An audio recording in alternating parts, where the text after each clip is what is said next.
ବର୍ଷା କାରଣରୁ ଓଡ଼ିଶାର ଅନେକ ଜିଲ୍ଲାରେ ଏକାଧିକ ବାର ବନ୍ୟା ପରିସ୍ଥିତି ଦେଖାଦେଇଛି ଏବଂ ଯେବେଠାରୁ ବନ୍ୟା ଆସିଛି ସେ ସମୟରୁ ଓଡ଼ିଶା ସରକାର ଅତ୍ୟନ୍ତ ଦକ୍ଷତାର ସହିତ ତାର ମ୍ୟାନେଜମେଣ୍ଟ ମଧ୍ୟ କରୁଛନ୍ତି, ପରିଚାଳନା ମଧ୍ୟ କରୁଛନ୍ତି। ମାନ୍ୟବର ମୁଖ୍ୟମନ୍ତ୍ରୀ ଏବଂ ରାଜସ୍ୱ ମନ୍ତ୍ରୀଙ୍କ ଠାରୁ ଆରମ୍ଭ କରିକିରି ମନ୍ତ୍ରିମଣ୍ଡଳର ସମସ୍ତ ସଦସ୍ୟ, ଭାରତୀୟ ଜନତା ପାର୍ଟିର ସମସ୍ତ ବିଧାୟକ, ପାର୍ଟିର ରାଜ୍ୟ ସଭାପତିଙ୍କ ଠାରୁ ଆରମ୍ଭ କରି ସାଂସଦମାନେ ମଧ୍ୟ ବିଭିନ୍ନ ଅଞ୍ଚଳ ଗସ୍ତ କରିକିରି ସେ ଅଞ୍ଚଳର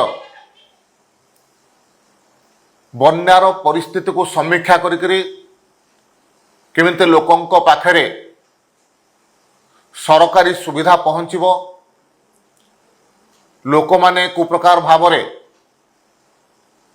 ସୁରକ୍ଷିତ ରହିବେ, ଏ ସମସ୍ତ ବ୍ୟବସ୍ଥା ଅତ୍ୟନ୍ତ ଦକ୍ଷତାର ସହିତ ସରକାର ଏବଂ ସଂଗଠନ ତରଫରୁ କରାଯାଉଛି। କିନ୍ତୁ ବିରୋଧୀ ଦଳର ନେତା ଯେଉଁ ଟ୍ୱିଟ୍ କରିଛନ୍ତି, ମୋତେ ଲାଗୁଛି କେବଳ ଘରେ ବସିକିରି କୌଣସି ବିଷୟକୁ ଅନୁଧ୍ୟାନ ନ କରିକିରି କେବଳ ଟ୍ୱିଟ୍ କରିଦେଲେ ତାଙ୍କର କାମ ସରିଯିବ ନାହିଁ। ଓଡ଼ିଶାବାସୀ ମଧ୍ୟ ଦେଖୁଛନ୍ତି, ଓଡ଼ିଶାବାସୀ ଲମ୍ବା ସମୟ ଧରିକିରି ମୁଖ୍ୟମନ୍ତ୍ରୀ କରିଥିଲେ ଏବଂ ଆଜି ମଧ୍ୟ ବିରୋଧୀ ଦଳର ନେତା ଆସନରେ ବସେଇଛନ୍ତି। ବିରୋଧୀ ଦଳର ନେତା ହିସାବରେ ମଧ୍ୟ ଏ ପ୍ରାକୃତିକ ବିପର୍ଯ୍ୟୟ ସମୟରେ ତାଙ୍କର ମଧ୍ୟ ନୈତିକ ଦାୟିତ୍ୱ ହେଉଛି ଲୋକଙ୍କ ପାଖରେ ପହଞ୍ଚିବା, ଲୋକଙ୍କ ସୁବିଧା ଅସୁବିଧାରେ ଠିଆ ହେବା, କୌଣସି କମି ଯଦି ଅଛି ତାକୁ ସୁଧାରିବା ପାଇଁ ଚେଷ୍ଟା କରିବା।